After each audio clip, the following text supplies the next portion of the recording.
What is this? What is my life? All the Urgots that came before me have tried and failed. No, I won't be like them. I am going to rise above. I will transcend.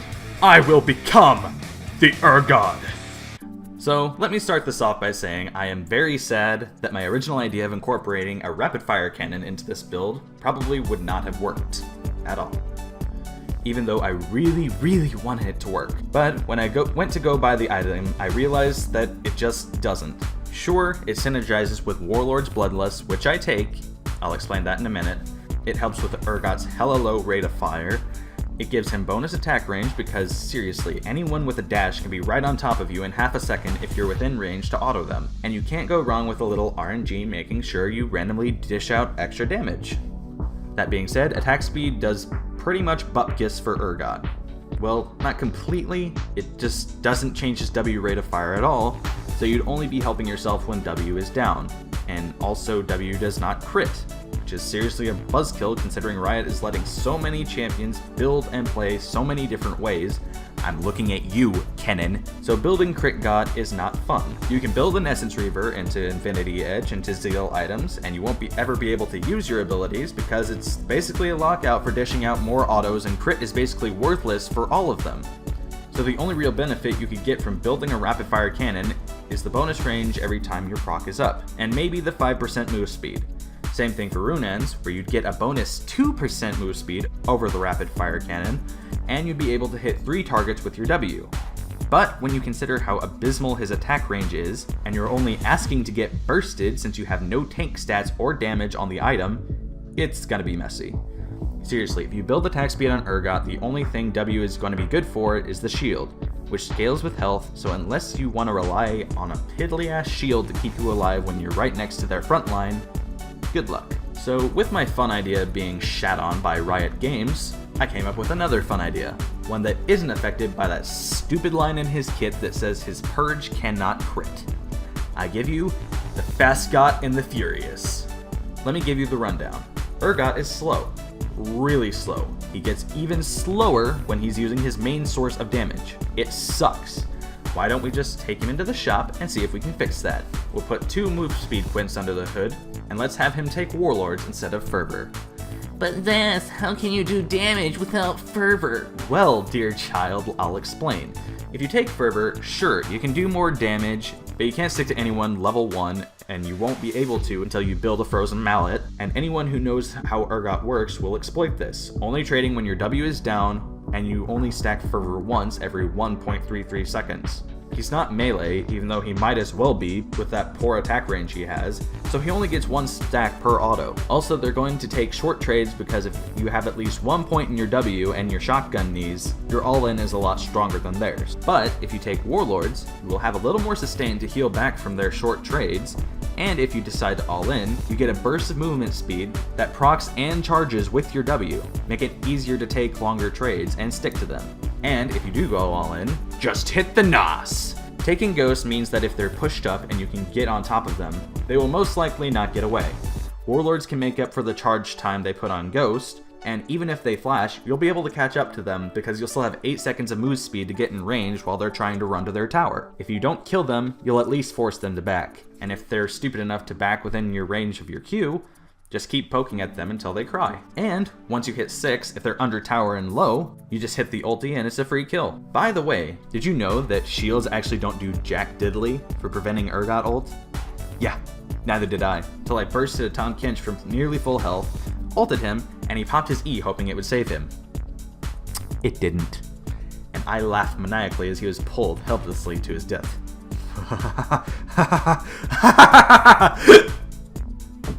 Excuse me.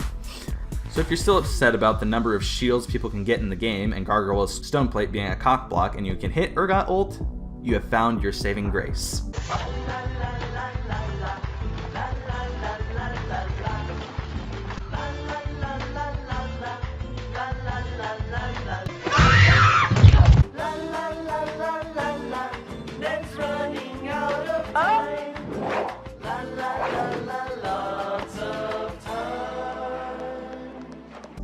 And yes, Gargoyle's Swim Plate does not block Urgot ult because it bases its execution off percent health, and if they proc it too late, they will still be below the health threshold that you need to get the execute. Now for the build. I always rush a Phage because it gives you enough tankiness and damage to get through laning. And it also gives move speed when you deal physical damage. So if you happen to hit your Q, you can run in range for an auto, you'll get Warlords and a reset on Phage, and you'll be on top of them in no time. If you're against a tank, go ahead and finish Cleaver for the armor they're gonna build against you. But if you're against a squishy, and this is where it gets really fun, rush a Ghostblade. Lethality is actually disgusting if you can fire your shotgun knees on squishy targets. And you get out of combat movement speed to get to lane faster or to roam to other lanes. And you can get in combat movement speed from the active. So if your ghost is down, hell, even if you want to use both, there's nobody who can outrun you unless they're next to a tower if you pop both. Hey, you want to play Urgot. You want to stomp with him. I know you do. That being said, I'm here to warn you about tower diving. If you want to go ham, be wary of diving with Urgot, because if your target is not locked on and minions show up, or you're closer to the tower than your target, you're gonna start looking like a stormtrooper, and not the one marksman that hit Leia. We're talking about the guy who is right down the hallway from the infamous Heroes of the Rebellion and missed an 8-foot tall furball. So if you're tower diving like a maniac, make sure that you can lock on and stay locked on, or don't use your W while tower diving. Thank you. So once you finish your Ghostblade Black Cleaver combo, it's probably time to get your tier 2 boots, of which you have two options: Boots of Swiftness to further increase your speediness, or Merc Treads. I personally prefer Mercs because mid lane mages are out of control if they get ahead, so it's nice to have some CC reduction in case you get caught by one of their spells. Just don't go Mobius, because then you're just shooting yourself in the proverbial foot, because Urgot doesn't have feet. Now to finish out the build, you have a few options, but by third item you probably want to go for tank or sustain. If they have a lot of AD damage, you may want to go ahead and build a Righteous Glory. It's tanky, it's speedy, it's perfect. Also, if they have all AD, replace your boots with tabbies unless they have a decent amount of CCs that they keep using on you. If they have a lot of AP and a lot of their team is squishy, Maul of Malmortius would be a good option. Or if they are doing a lot of damage to you and you're the only frontline, go Spirit Visage. And this is probably the one you want compared to the other MR tank items, because your next item is going to be Blade of the Ruined King. You probably want to build this concurrently with your tank items, because the sustain is awesome, and if you at least get Cutlass, you can slow your victim. That's right, as if you weren't fast enough, you can slow them to ensure you are able to run circles around them, which you actually need to do if you want to get all stacks of your passive off. But Zaz, you said attack speed was a dead stat on Urgot. Well, yes, it is with his W on, but a little bit of attack speed will actually help you a lot when you're on cooldown and need to dish out more damage, or if you're out of mana. And if you're wondering why I don't rush Bork first, because as nice as it would be for laning, CDR is probably a more important stat on Urgot. Bork can make up for the difference, but you're not going to be able to do as much without your CDR, and you want to be able to have your ult up as often as possible. Also, having your W shield up twice with the health from Black Cleaver is going to be a lot better than having a little bit of lifesteal tank. The only reason you might build this in laning phase is if they have a tank top and a tank jungle duo, in which case you'll still want to finish your Black Cleaver first, and you'll want the extra tank killer in your arsenal. The only other items I recommend building would be a Frozen Mallet or a Death Stance. Frozen Mallet gives you extra tank for all types of damage and gives you the extra slow, and Death Stance gives you more sustain and more burst for the squishies. If you like these items more, or are more comfortable with them, go ahead and use them. The only thing I will say is that these are expensive items, and you can get the other items quicker, or at least their useful components more easily.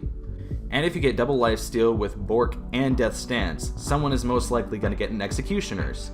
And if they have percent health damage, you're going to be screwed without resists. If you're playing against a Fiora or a Vayne, then you're screwed regardless. I have not lost a game yet with this build. Granted, I was playing normal games, but I have carried, if not gotten an S, in every single one of them. And if you haven't figured it out, everything Urgot does is slow. His Q is easily dodgeable if you're not already autoing a creep or something. His E is as short as his auto range, so people can just walk away while it's winding up unless you're in melee range, which completely negates the fact that you're supposed to be a ranged juggernaut. Like, what? Riot, increase the range, something. Also, his W, while it's active, takes away 120 move speed. That means without runes, level 1, he moves about 40% slower with his W firing. And this doesn't decrease throughout the game. When you build these items together with the movement speed quints, ghost, and bloodlust, it makes him literally a juggernaut. He is incredibly hard to stop, he's hard to kite, and if you're good at landing his ult, you can make sure nobody gets away.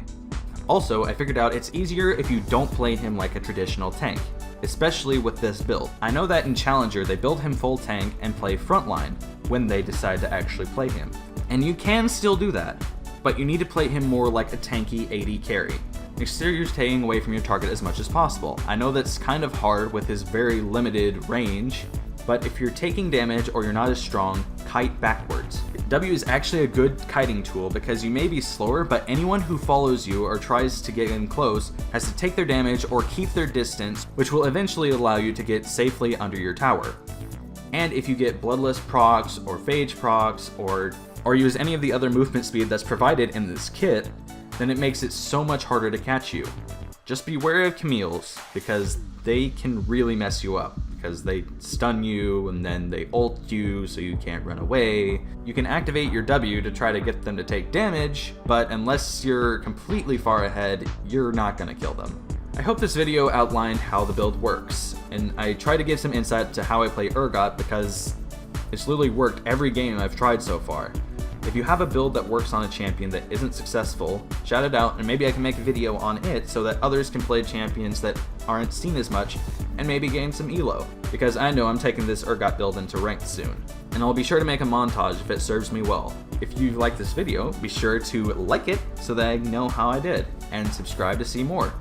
I'm hoping to have the next deathmatch done soon, so keep an eye out for that, but until then, adios.